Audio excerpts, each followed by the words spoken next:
오늘 본문에서 맹인으로 태어나서 구걸로 삶을 연명하던 사람이 나옵니다. 그는 태어날 때부터 앞을 보지 못하여서 길가에서 구걸하면서 살았습니다. 그런 그가 어떻게 믿음을 갖게 되었고 또 보게 되는 그런 기적을 체험했는지를 살펴보면서 함께 은혜를 나누길 원합니다.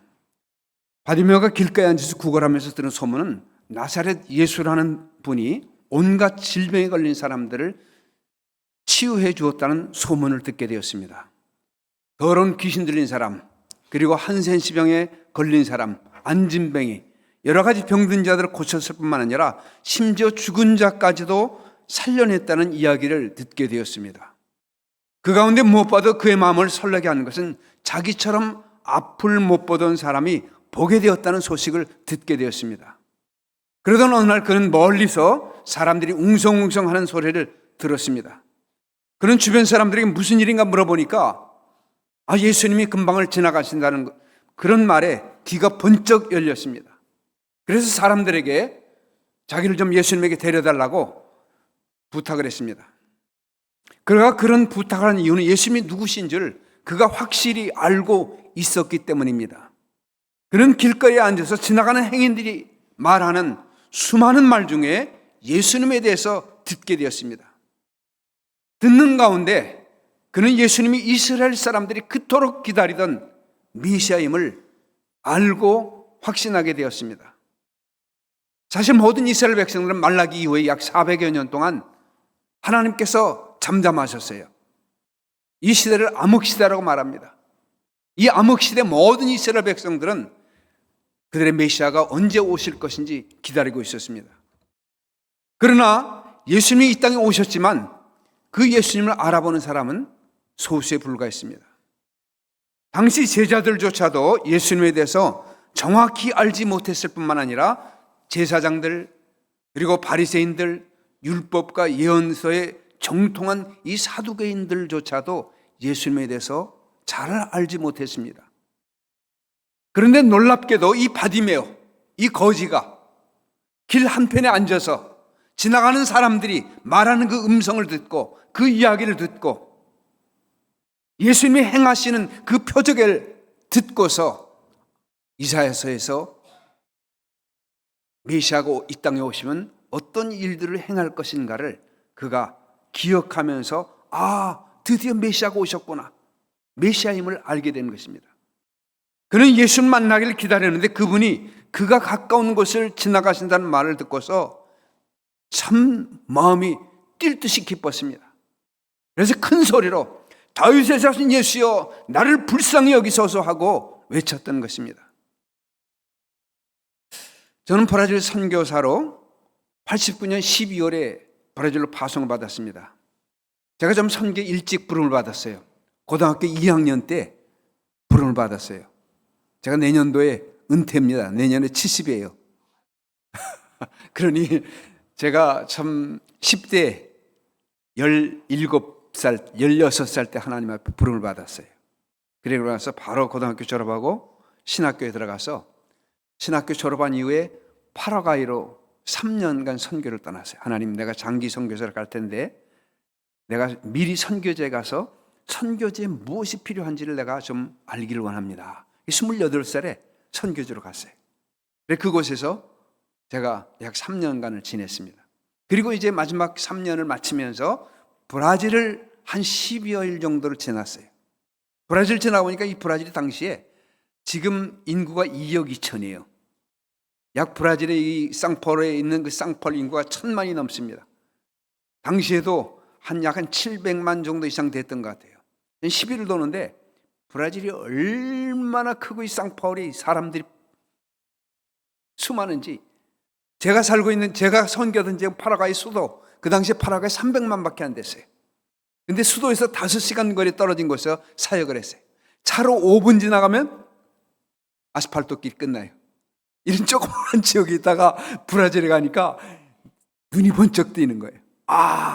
내가 이 남미 선교를 하려면 이 쌍파울을 와서 쌍파울이 대도시를 점령을 해야지 저 시골에 사람도 없는 데 가서 그냥 죽도록 고생하는 것보다 이 큰 어장을 들어와야 되겠다. 이렇게 생각을 하고 3년간 내가 한국에서 나가서 이제 대학원 공부를 하고 브라질로 들어올 거다 정하고 한국에 나갔습니다. 3년간 공부를 마치고 89년도에 제가 이 파송을 받았어요. 브라질은 한국과 정반대예요. 여러분들이 지금 앉아있는 곳을 파면은 브라질이 나옵니다. 브라질, 파라과이, 아르헨티나 이 동네가 나와요. 시간도 12시간 차이에요. 지금 여러분이 11시 43분이죠. 거긴 밤 11시 43분이에요. 우리는 이게 한여름인데 거기는 한겨울이에요. 제가 어제 전화를 받았는데 지금 한 영상 7도, 8도라고 그래요. 영상 7, 8도면 체감 온도는 영하 한 2, 3도가 돼요. 그래서 오바를 입고 전벌을 입어야 되고 장갑을 끼고 귀걸이를 하고 그렇게 다녀야 돼요. 예, 언어는 포르투갈어를 사용합니다. 인구가 약 2억 3천이고 나라가 남한의 85배가 되는 큰 나라예요. 저는 이 브라질에 90년 1월 초에 브라질 상파에 도착해서 약 10개월간 언어를 배웠습니다. Bom dia, como está? Estamos bom cultuando. Deus abençoe. 여러분 알아듣겠어요? 전혀 못 알아듣겠죠? 말을 얘기하는데 이게 포어예요. 포르투갈어예요. 여러분 반갑습니다. 오늘 예배에 오신 것을 환영합니다. 하나님의 축복이 예배를 통해서 여러분과 함께를 바랍니다. 이런 말씀이에요. 그리고 그해 90년 10월에 정년퇴직을 한 브라질 장로교회 장로님과 함께 같이 교회를 개척을 했어요. 장로님과 저는 일주일에 2번씩 동네 지도를 만들어 놓고 전도 계획을 했어요. 제가 신학교 3학년 때 CCC에서 훈련을 받았습니다. 그래서 제가 담당이 홍대예요. 홍대 가서 약 한 6개월 동안을 전도를 했어요. 전도하고 양육하고 그리고 그 6개월 마치고 나서 제주도에 가서 한 달간을 합숙하면서 전도를 했어요. 약 7개월 동안 전도했는데 얼마나 전도하면 약 1000여 명을 전도하고 갔어요. 어마어마하죠. 아이들, 어른 누구든지 만나면 전도하는 거예요. 이 전도하는 이 마음에 몸에 배고서 브라질에 갔으니까 어떻게 했어요? 보통 CCC에서 가면 전도할 때 가기 전에 지역 지도를 쫙 그려놔요. 바둑판처럼. 그래서 이제 그 계획에 따라서 전도하는 거예요. 그렇게 축구 전도를 하고 있는데 당시 브라질에서 90년 초에 계신 이 카톨릭이 거의 90%인데 카톨릭에서 1년에 150만씩 개신교로 개종을 할 때예요. 여러분 생각해 보세요. 150만. 얼마나 많아요? 150만이 개종을 하면 교회를 세면 교회가 막 붕 뜨는 데예요. 이제 선교사가 가서 말도 잘 못해요. 그런데 한 2년이 지나니까 어린이들이 한 3, 40명, 청년들이 한 10여 명, 그리고 그 중에 5명 정도를 훈련해서 이제 교사로 봉사를 시작할 때였어요. 어느 날 제가 한 연립을 들어가는데 방문에 이제 전도하고 나오는데 넥타이를 맨 사람이 나오는 거예요. 그래서 당신 누굽니까? 하고 물어보니까 제가 목사라는 거예요. 웬일이냐 하니까 바로 이웃에 교회를 개척했다는 거예요. 다른 연립을 들어갔다 나오는데 또 다른 목사가 이 넥타이 맨 사람이 나오는 거예요. 당신 누구냐? 자기도 목사라는 거예요. 웬일입니까? 하니까 다른 동네에 자기가 교회를 개척하는 거예요. 이런 사람이 불과 한 달 사이에 한 4-5명을 만난 거예요. 어느 날 새벽에 기도하는데 성령님께서 제 마음에 그 지역을 떠나라, 이 지역을 떠나라 하는 마음을 강력하게 주시는 거예요. 이게 한 주만 일어나는 게 계속해서 한 달 동안 마음에 기도만 하면 하나님께서 내 마음에 이 지역을 떠나라, 이 지역을 떠나라. 근데 내가 이 건물을 3년간 계약을 했는데 어떻게 떠납니까? 어디로 떠납니까? 저는 오자마자 그 지역에다가 개척을 했어요. 다른 지역을 몰라요. 아직 계약이 2년이나 남았어요. 어디로 가야 됩니까? 어떻게 합니까? 그런 내 마음속에 부담이 어마어마하게 생기는 거예요. 왜냐하면 떠나야 된다. 왜냐하면 제가 브라질에 처음 도착해서 한 기도가 하나님, 저는 복음의 빚진 자입니다. 빚을 갚으러 왔습니다. 사실 제가 빚진 자의 심정을 가지고 왔어요. 한국에 갔더니 초기 선교사들처럼 저는 복음의 그 빚진 자로서 브라질 교회를 돕고 현지 사역자들 돕고 그런 사역을 하겠습니다. 하나님 앞에 제가 기도했습니다. 그런데 교회 개척을 하고서 이 초심을 다 잃어버린 거예요. 그런데 제가 했던 그 기도를 하나님께서는 기억하시고 마음의 문을 두드리신 거예요. 저는 그때부터 마음속에 브라질 교회를 좀 알아야 되겠다 하는 마음으로 장로교, 감리교, 침례교, 순복음 기타 여러 오순절 교통의 교단의 큰 교회, 중간 교회, 작은 교회 이런 교회를 방문했어요. 그래서 맨 뒤에 앉아서 예배를 참석하는 거예요. 이 교회는 어떤 예배를 드리는가? 이제 리서치를 시작한 거예요. 그 당시에 90년대 초반엔 리서치라는 개념이 없었어요. 그냥 앉아서 구경하는 거예요. 이 교회 예배는 어떤가? 이 교회는 왜 성장을 하지? 성장하는 그 요인이 뭐지? 이 교회 문제가 뭘까? 예배 드리면서 어쨌든 그런 퀘션을 가지고 예배를 드리는 거예요. 이 교회가 성장하는 이유가 찬양인가? 기도인가? 말씀인가? 이 교회 특성이 어떤 특성을 가지고 있는가? 이 교회 목사는 어떤 성향의 목사인가? 예배를 드리면 맨 뒤에서 이 교회 성도들의 그 분포들은 어떤 분포들을 가지고 있나? 이렇게 나름대로 어떤 생각을 가지고 교회를 방문하면서 한 100여 개 교회를 2년 동안에 방문한 것 같아요. 그러면서 브라질 교회를 알게 됐습니다. 근데 제가 깜짝 놀란 거예요. 그 당시에 브라질 교회에 브라질 목사들의 95%가 평신도 목사였습니다. 한번 생각해 보세요. 1년에 150만 명이 성도가 개신교로 합니다. 가톨릭에서.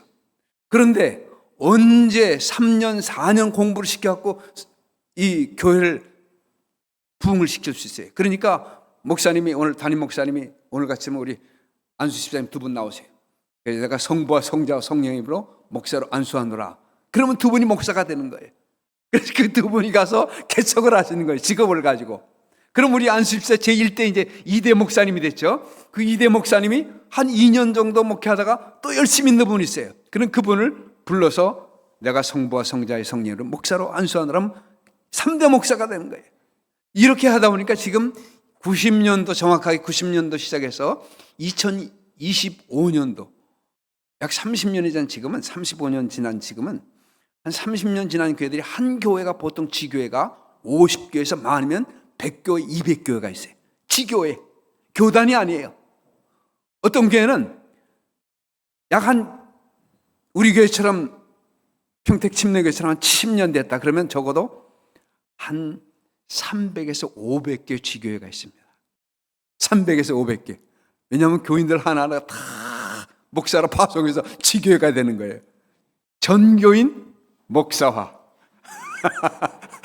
얼마나 좋습니까? 전교인이 목사가 되는 거예요, 여러분. 예? 우리 브라질은 여자분들도 목사예요.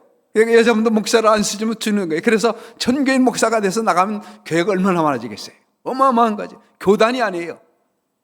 한 교회입니다. 제가 2년간 이 교회들을 방문하면서 지금 제 초기에 브라질 교회 목회를 이렇게 하나님께서 부흥을 주도해가면서 목회자를 수급할 수 없을 정도로 막 부흥이 되니까 교회가 자체적으로 목회자들을 수급을 하고 훈련을 시키고 감당을 할 수 있도록 허락하셨는데 미래는 어떻게 될 것인가? 그 당시에 이 문맹률이 약 한 43%였어요. 43%면 두 사람 가운데 한 사람은 문맹자예요. 나이가 든 사람들은 거의 다 문맹자예요. 그런데 브라질이 만약에 우리 한국처럼 전부 대학을 나오고 전부 고등학교를 나오면 어떻게 될 것인가? 제 생각에 그런 생각이 드는 거예요. 이거 큰일 났구나.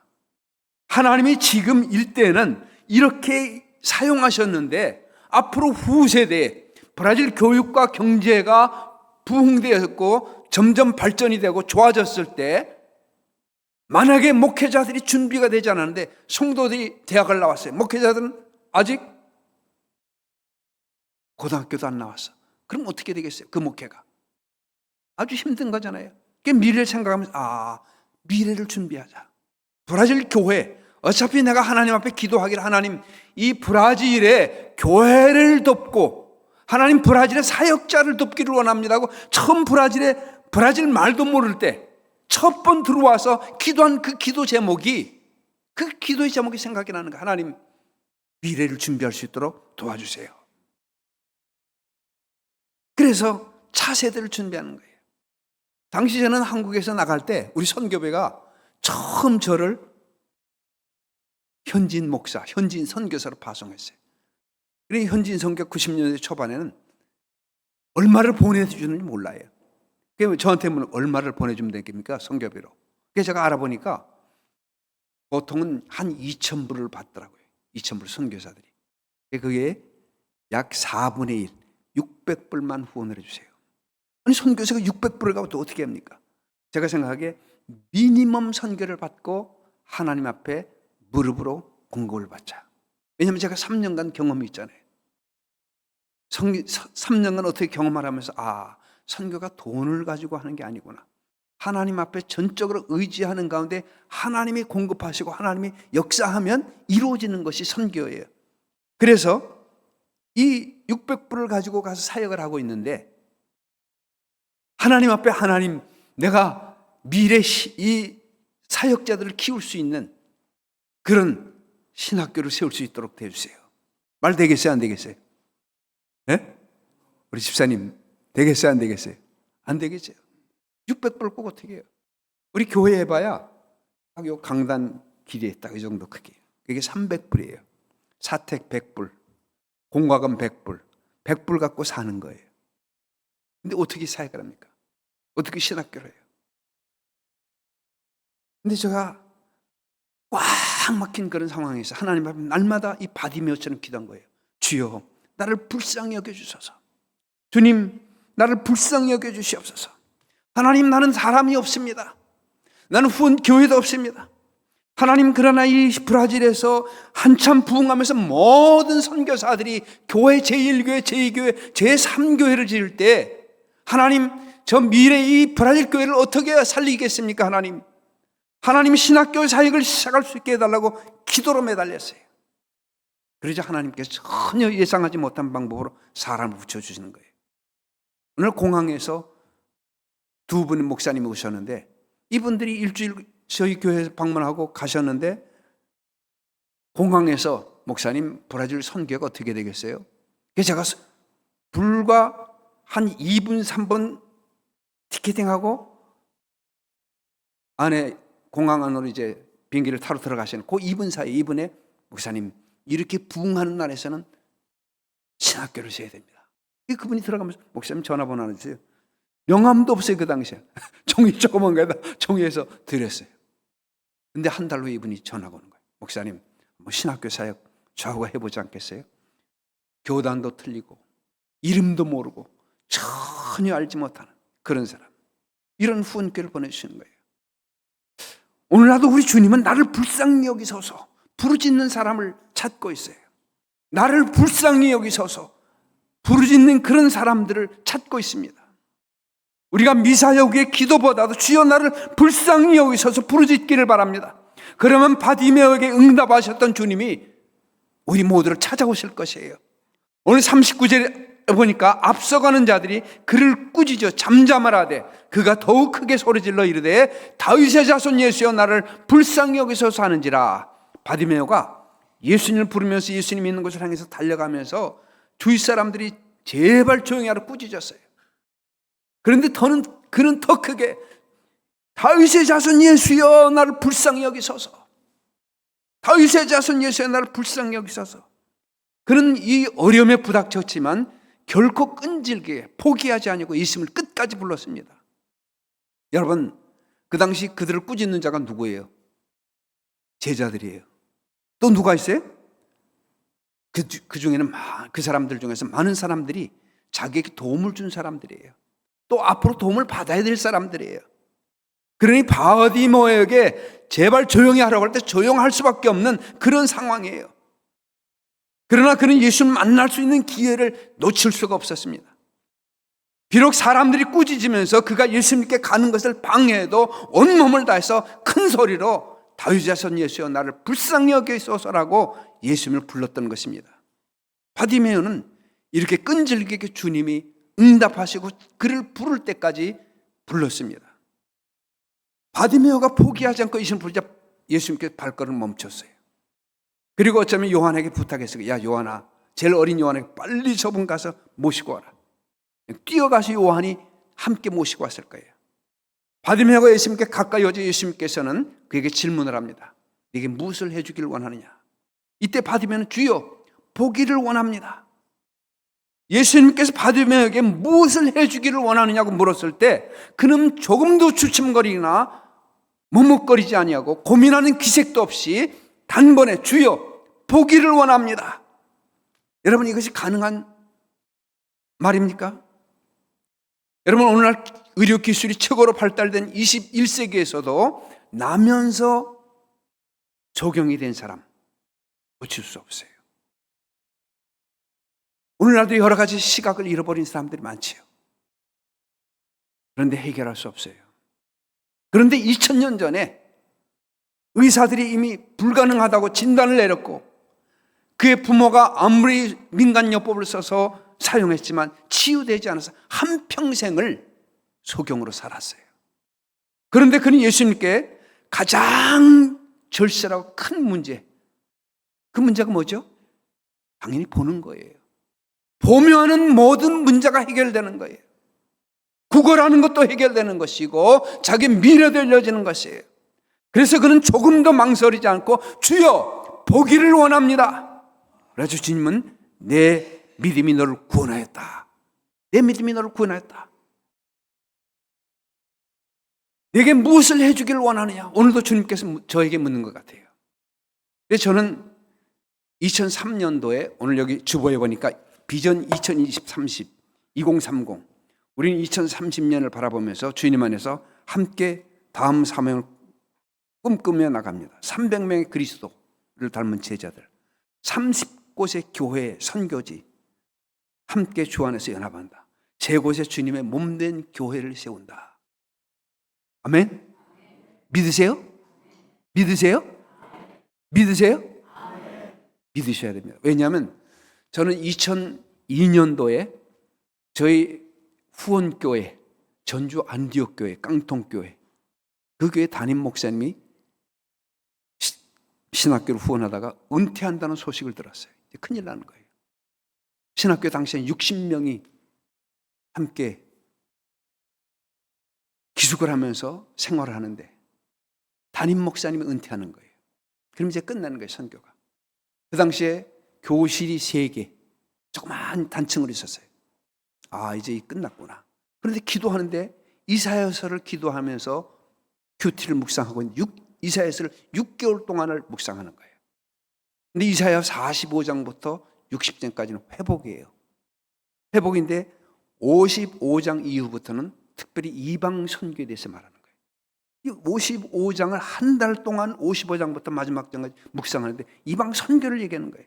하나님, 제가 지금 선교도 다 끊어지고 우리 자녀들은 어리고 어떻게 앞으로 헤쳐나갈지 모르는데 웬 선교입니까 하는데 계속 메시지를 주시니까 눈이 번쩍 뜨는 거예요.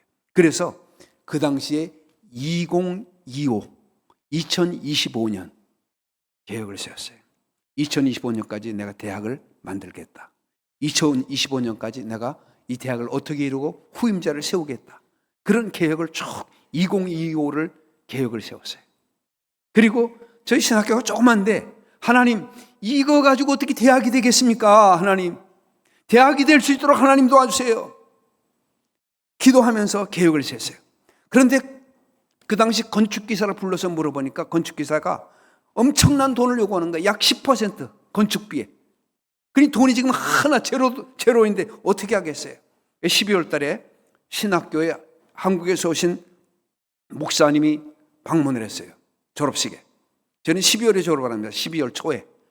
그런데 그분에게 목사님 기도해 주세요. 제가 지금 건축 기사를 부르고 있는데 기사를 못 구했습니다. 그때 그분이 가시고 나서 1월, 그 다음날 2003년 1월에 전화를, 목사님, 내가 잘 아는 우리 교회를 20년 전에 지었던 계명대학을 짓고 이분이 현대 아파트를 짓는 그런 건축회사의 사장인데 이분이 지금 브라질에 방문인데 모호텔에 있습니다. 가서 만나보세요. 그래서 가서 만났어요. 마침 그분이 집사라는 거예요. 안수 집사예요. 그분이 가서 만나서 제가 제 소개를 하고 했더니 착 쳐다보는 거예요. 목사님, 제가 35년 동안 회사를 운영하다가 제 아들에게 넘기고 이제 이 남미를 약 3개월 제가 좀 돌아보러 브라질, 아르헨티나, 파라과이를 들리다 브라질에 지금 들어온 겁니다. 근데 왜 하나님이 내가 브라질에 처음 오자마자 목사님을 만나게 했는지 모르겠습니다. 그러면서 제가 이제 설명하니까 목사님 한번 가봅시다. 신학교를 방문한 거예요. 방문해서 이 얘기를 하는데, 목사님 모조지 10장만 구해주세요. 10장을 가지고 프로젝트를 만드는 거예요. 프로젝트를 만들어서 이분이 4층짜리 건물에 72m 넓이에 4층이면 어떻게 되는 거예요? 3,500평방미터예요. 약 200평의 건물을 올려놓아서 이 그림을 그려놓은 거예요. 그리고 저한테 준 거예요. 선교비 제로, 없이 아무것도.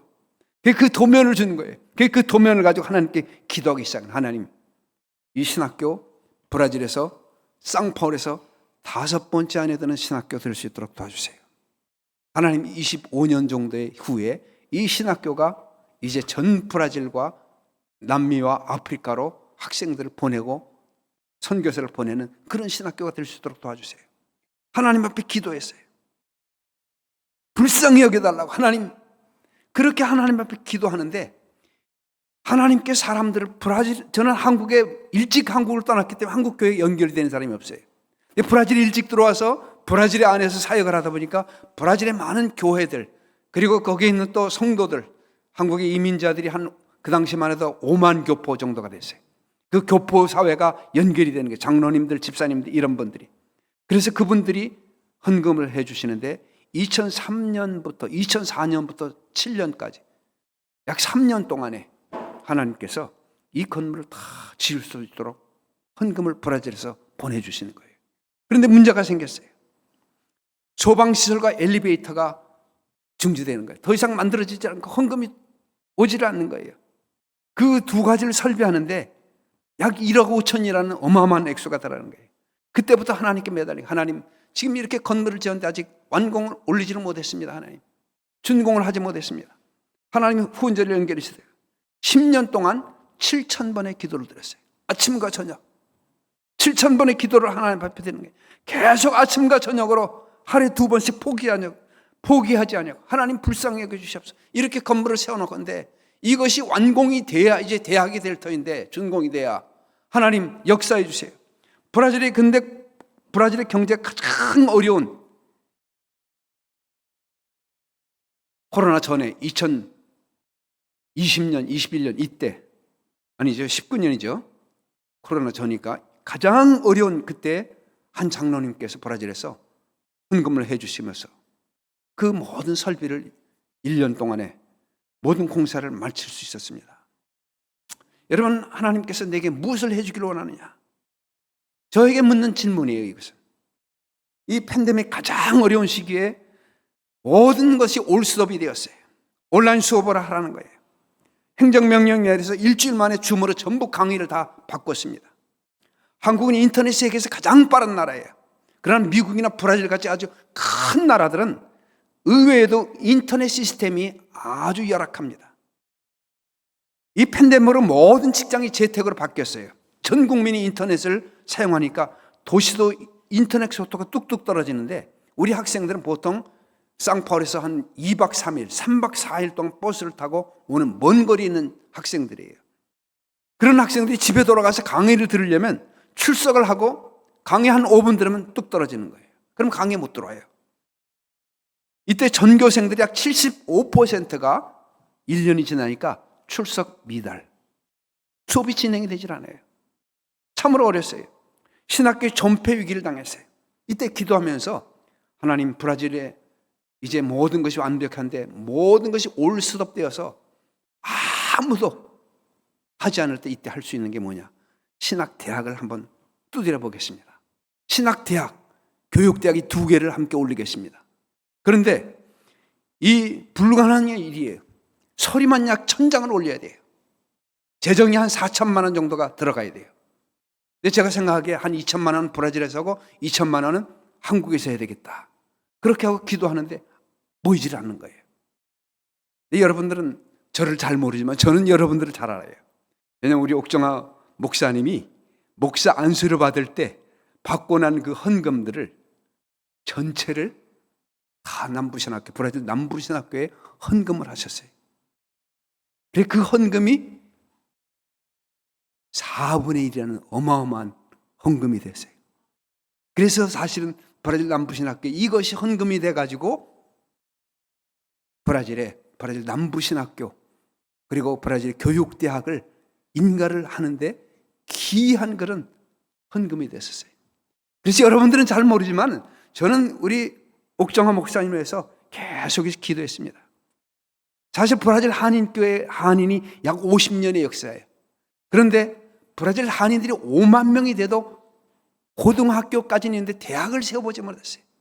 근데 하나님이 역사하시고 우리 옥정화 목사님과 그 가정들 그리고 주변에 있는 분들 그리고 여러분들이 또 목사님 축하합니다. 목사 안수 받는 거 축하합니다. 드린 그 헌금들 이 헌금들이 모아져 가지고 브라질까지 오게 되고 저희까지 와서 브라질에 학교가 세워지는 곳에 헌금이 되는 것이에요. 이렇게 귀하게 사용되신 것이에요. 만약에 오늘 이 시간에 하나님 예수님께서 여러분 앞에 오셔서 아무개야 내게 무엇을 해주길 원하느냐 물으신다면 여러분 뭐라고 대답하시겠어요? 주님 잠깐만 기다리세요. 제가 좀 집에 가서 좀 생각해 보고요. 잠깐만요. 제가 아내에게 남편에게 좀 물어보고요. 아마 그렇게 물어보면 주님 지나가 버리실 거예요.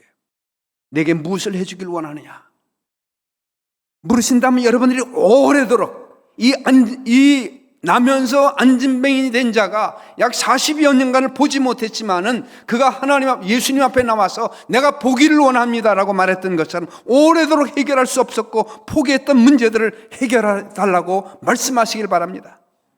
주님 저에게는 아무에게도 말 못하는 나 혼자만이 끙끙 앓고 있는 오래된 지병이 있습니다. 의사도 포기하고 민간요법으로 고치지 못하는 병을 고치기 원합니다. 저는 옥정화 목사님 신학교 다니기 전부터 잘 알고 있습니다. 그가 다른 교회에서 잠깐 목회할 때도 설교 초청을 받고 설교를 했습니다. 올해 5월 초에 옥 목사와 전화를 통해서 내가 6월 7월 달 선교대회 때문에 나오겠더니 목사님 이번에 방문하면 꼭 7월 첫 주에 설교를 좀 해주세요 해서 제가 5월 초에 설교 약속을 부탁을 받았어요. 그런데 불과 2주 후에 암으로 입원했다는 소식을 듣고 깜짝 놀랐어요. 그리고 새벽마다 기도하고 금요 철야마다 누구보다도 많이 기도를 했고 지금도 기도하고 있어요. 근데 기도하는데 하나님께 이런 감동을 주셨어요. 그동안 한국의 제1세대 목사 중에서 한경직 목사님, 김중곤 목사님, 김삼원 목사님, 조용기 목사님, 주한교회 나겸일 목사님 이 목사님들이 중한 병이 걸려서 죽을 병에 다 걸렸어요. 의사도 포기했어요. 그런데 그들이 하나같이 하나님 앞에 나와서 하나님 나를 불쌍히 여겨달라고 기도하고 기적을 체험하겠습니다. 그 기적을 체험하고 그들의 목회가 한국을 대표할 만한 그런 기라성 같은 목사님들이 되셨어요. 나는 우리 옥정화 목사님 하나님 나라를 위해서 크게 쓰게 하시려고 또 이 평택 침례교회에게 주신 그 세계 선교의 사명을 감당하게 하시기 위해서 우리 옥정화 목사님에게 암이란 병을 주신 것이라고 믿습니다. 이제 여러분 모두가 이런 기적을 체험하기를 바라요. 사실 2세대 목사 중에서 어마어마한 그런 영적인 힘을 가지고 영적인 능력을 회복하고 나가는 목사들이 별로 많지 않아요. 그런데 만약에 우리 옥정화 목사님이 하나님 앞에 이들처럼 이 1세대 목사처럼 하나님 나를 불쌍히 여겨주소서 그렇게 하고 다시 새롭게 일어나면 하나님께서 놀랍게 사용하실 거예요. 여러분 한 사람이 아파서 기도할 힘이 없을 때 사실은 주변의 사람들의 기도의 힘이 필요해요. 우리 성경에 주님께서 한 중풍병자를 4명의 친구들이 주 앞에 데려왔을 때 주님께서 그 친구들의 믿음을 보시고 그랬어요. 그 친구들의 믿음을 보시고 그 중풍병자를 일으켜 세우십니다. 오늘 목사님의 그 암을 여러분의 믿음을 보시고 교인들의 믿음을 보시고 여러분이 기도하는 그 믿음을 보시고 여러분이 얼만큼 하나님 앞에 우리 담임 목사님을 하나님께서 다시 치유해 주시옵소서. 하나님께서 역사하여 주시옵소서. 하나님께서 믿음으로 일으켜 주셔서 참으로 이 교회가 하나님 앞에 쓰임받는 그런 놀라운 교회가 될 수 있도록 역사해 주십시오 하고 기도할 때 그 기도의 기적이 우리 옥 목사님에게 나타나고 온 교회가 부흥이 되어서 하나님 앞에 영광을 돌리게 될 것입니다. 오늘날 교회가 점점 약해지고 있어요. 교회가 이제 교회 시대가 끝나고 또 말하는 사람도 있어요. 그런데 주님께서 너에게서 믿음을 보겠느냐? 주님께서도 한탄하세요. 너에게 믿음을 보겠느냐? 위기는 항상 기회예요. 어떤 기회예요? 기도할 기회예요. 기도하면 하나님께서 어려움도 이겨나가고 모든 위기를 극복하게 할 수 있습니다. 만약에 이 시간 주님께서 여러분에게 아무개야 내게 무엇을 해주기를 원하냐 물으시면 여러분 어떻게 대답하시겠어요? 주님, 제가 오래된 우울증에 시달리고 있습니다. 이 병에서 사유해지기를 원합니다. 여러분, 근데 오래된 지병이 치유되기를 원합니다. 그동안 여러분 가정이나 개인적으로 오래도록 해결되지 못하고 포기했던 여러분의 문제들을 고백하기를 바랍니다. 하나님 나라를 위해서, 하나님 영광을 위해서 하나님 나라가 직장을 갖기를 원합니다. 주님 결혼하기를 원합니다. 자녀 갖기를 원합니다. 오늘 가족 간의 상처로 인해서 어그러진 가정이 참 많아요. 제가 그저께 머리를 깎고 여권을 만들기 위해서 사진관을 들렸어요. 그리고 이제 인화를 하기 위해서 앉아 있었어요. 근데 한 분이 왔어요. 한 분이 와서 한 60대 같아요. 주인분에게 물어보는 거예요. 혹시 사진이 이렇게 있는데 저희 두 아들 부부가 딸 부부와 저희 부부가 있는데 이거를 아들 부부 거를 옆에다 이렇게 삽입을 해줄 수 있습니까? 주인이 이렇게 그 사진관 아저씨가 보더니 사진의 상태를 보더니 이거는 힘들겠습니다. 왜 그럴까요? 옆에서 속닥속닥한데 들리잖아요. 이미 한 3m 되니까. 그러니까 며느리하고 관계가 엄청나게 어려운 거예요. 사진도 안 찍으려고 그러는 거예요. 편집을 해서 그래도 가족 사진 하나 정도는 집에 있어야 되지 않겠느냐. 근데 사진을 안 찍으려고 어떻게 해요? 편집을 해서라도 옆에 좀 끼워 놓아야 되겠다는 거예요. 아버지가. 부모와 자녀와 형제들과 갈등이 있어 대화가 단절이 되었고 원수처럼 지내는 집안이 오늘 한국에 점점점 늘어나고 있습니다. 그런데 문제는 그들이 신앙생활을 하면서도 관계가 깨져서 도저히 화해할 수 없다는 것이에요. 혹시 여러분 가운데 그런 분이 있다면 오늘 이 시간 이런 관계가 회복되기를 주의 이름으로 축원합니다. 내게 무엇을 해주기를 원하냐 물으신다면 많은 분들이 나는 은퇴를 해서 나는 나이가 많아서 할 일이 많아서 할 일이 없습니다. 또 내 몸이 불편해 다른 일들을 하기 어려운 분들이 있을 거예요. 여러분 말라기 제가 말한 것처럼 400년 동안 암흑시대라고 그랬죠. 이때 모든 사람들이 메시아를 기다렸지만 아무도 만날 수 없었지만 안나라는 과부가 84세로 기도하는 가운데 그가 예수님 만납니다. 이처럼 여러분이 기도하시면 여러분이 살아계신 생전에 이 기도한 일들을 목도하는 그런 놀라운 은혜를 체험하실 것이에요. 저는 연세대 그 명예교수인 김영석 교수의 글을 자주 읽습니다. 이분이 올해 105세예요. 지금도 매주 조선일보에 칼럼을 쓰고 강연을 하십니다. 이분이 말하기를 당신이 그렇게 오래 살 줄 몰랐다는 거예요. 그의 황금기는 70대, 80대가 황금기였다는 거예요. 70대, 80대가 황금기예요. 80대 손 들어보세요. 70대, 80대. 70대, 80대 황금기입니다, 여러분. 황금기를 잘 보내셔야 돼요. 이 김미경이라는 유명한 강사가 있어요. 유튜브를 쳐보면 알 거예요. 오늘날 이분이 말하기를 오늘날 장수시대이기 때문에 60에서 90세 있는 사람은 자기 나이에서 17세를 빼야 된다는 거예요. 한국에 있는 모든 사람들이 17세를 빼서 계산을 하는 거예요. 그래야 자기가 무엇을 할 수 있을지를 계획할 수 있다는 거예요. 제가 올해 69세입니다. 17세 빼면 52세예요. 52세 지금 은퇴하면 되겠어요? 안 되겠어요? 안 되죠. 52세 지금 한참 일할 나이인데 내가 은퇴를 어떻게 합니까? 근데 한국의 제도가 은퇴를 하는 거예요. 70세면 내년에. 53세 은퇴 만들어놨어요. 그래서 제가 53세 어떻게 하지? 은퇴하면 어떻게? 신학교는 이미 후임을 만들어서 물려주고 있어요. 그 생각하기에 브라질에서 한국에서 도움을 받지 않고 선교하는 방법이 뭘까? 그게 NGO예요.